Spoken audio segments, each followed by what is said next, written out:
बाबा जी side तो आ जाने आओ बैठी है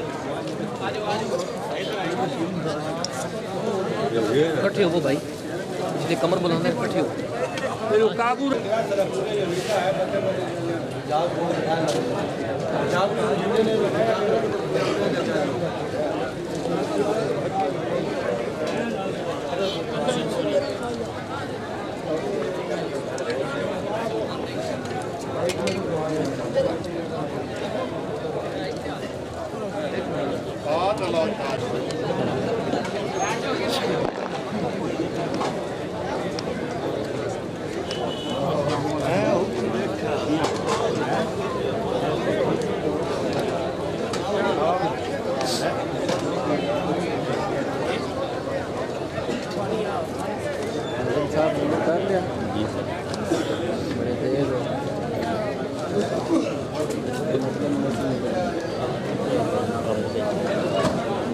पूरी तैयारी ना बना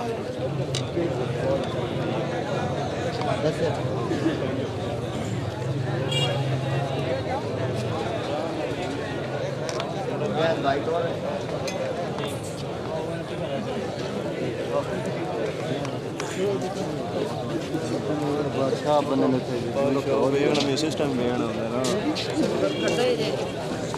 कर लिया लीजिएगा